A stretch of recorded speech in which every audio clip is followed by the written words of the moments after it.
ایران کا میزائل اور ڈرون نظام موجود ہے۔ ایران کا چین، روس، شمالی کوریا کے ساتھ تعاون مزید مضبوط ہوا۔ ہیگزت نے گرامینڈی کا بیان غیر ذمہ دارانہ قرار دیا اور اس دعوے کو مسترد کیا جو صدر ٹرمپ کسی دلدل میں پھنسے ہوئے ہیں۔ امریکی وزیر جنگ نے کہا ہے کہ اس طرح کے بیانات امریکہ کے دشمنوں کے لیے پروپیگنڈے کا سامان فراہم کرتے ہیں۔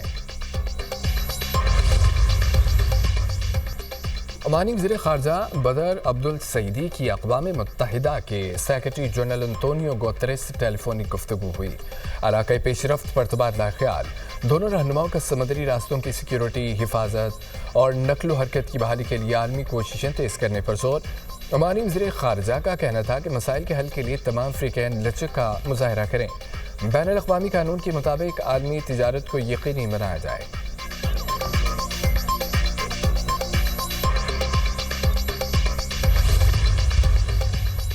عالمی منڈی میں خام تیل کی قیمتیں 2022 کے بعد بلند ترین سطح پر پہنچ گئی ہیں۔ برطانوی خام تیل کی قیمت میں 8% اضافہ $118.80 فی بیرل فروخت ہونے لگا۔ امریکی خام تیل 7% مہنگا، فی بیرل قیمت $107 تک پہنچ گئی۔ امریکی صدر ٹرمپ کی تیل کمپنیوں کے اعلیٰ افسران سے ملاقات۔ وائٹ ہاؤس حکام کے مطابق ایران کی ناکہ بندی طویل ہونے کی صورت میں عالمی آئل مارکیٹ پر اثرات سے متعلق مشاورت کی گئی۔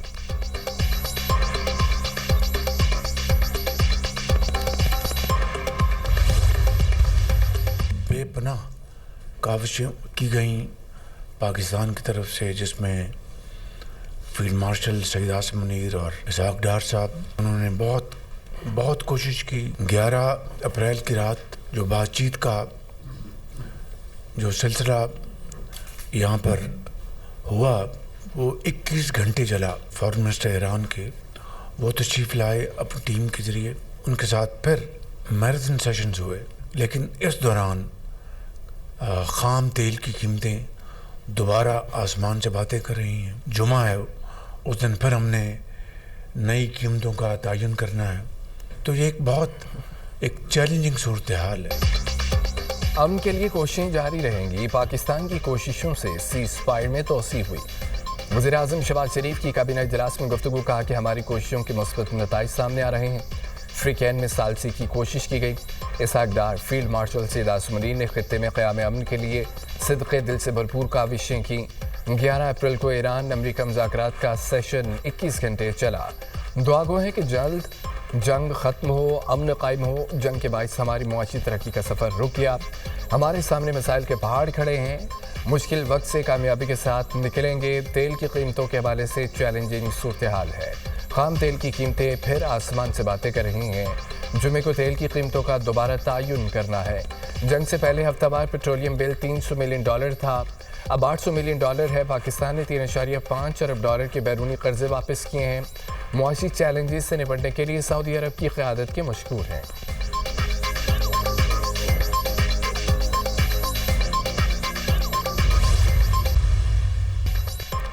ایران کا زیادہ تر افزودہ یورینیم اب بھی اصفہان میں ہے۔ سربراہ IAEA کا دعویٰ۔ رافیل گروسی کا کہنا ہے کہ افزودہ یورینیم ممکنہ طور پر زیر زمین سرنگوں میں محفوظ ہے۔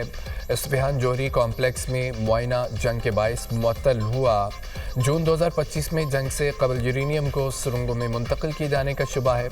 سیٹلائٹ تصاویر میں ٹرکوں کو کنٹینرز کے ساتھ سرنگ میں داخل ہوتے دیکھا گیا۔ جنگ بندی معاہدہ تب ہی ہو سکتا ہے جب ایران سیاسی طور پر تباہ ہو۔ ایران کو مذاکرات کی اہمیت پر قائل کرنا نہایت ضروری ہے۔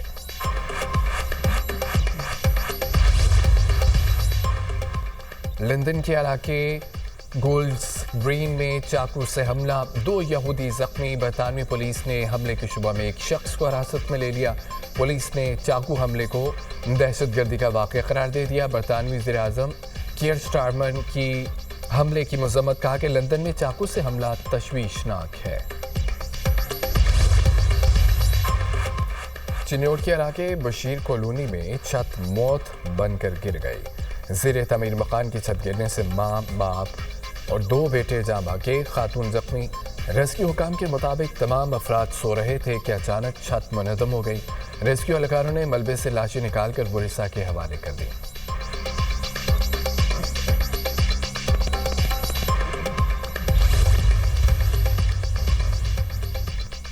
وزیر خارجہ اسحاق ڈار سے سعودی سفیر نواب بن سعید الماکی کی ملاقات خطے میں حالیہ پیش رفت پر تبادلہ خیال۔ اسحاق ڈار کا خطے میں امن کے لیے فریقین کے درمیان مکالمے کی اہمیت پر زور۔ پاکستان کی کوششوں پر سعودی عرب کی حمایت کا شکریہ ادا کیا۔ پاکستان اور سعودی عرب کے درمیان برادرانہ تعلقات اجاگر۔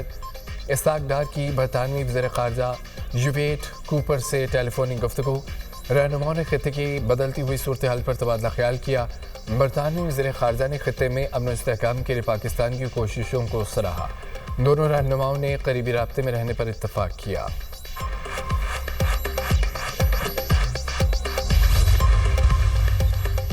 ممنوعہ فنڈنگ کیس چلان جمع، بانی پی ٹی آئی مرکزی ملزم قرار۔ بانی پی ٹی آئی کے خلاف ممنوعہ فنڈنگ کیس میں اہم پیش رفت۔ بانی پی ٹی آئی اور دیگر کے خلاف چلان جمع کرا دیا گیا۔ بانی پی ٹی آئی کے خلاف foreign funding case banking court میں آج سماعت کے لیے مقرر۔ 190 ملین پاؤنڈ کیس بانی پی ٹی آئی اور بشرا بی بی کی سزا کے خلاف اپیل پر سماعت آج ہوگی۔ چیف جسٹس اسلام آباد ہائی کورٹ سرفراز روکر اور جسٹس محمد آصف پر مشتمل بینچ سماعت کرے گا۔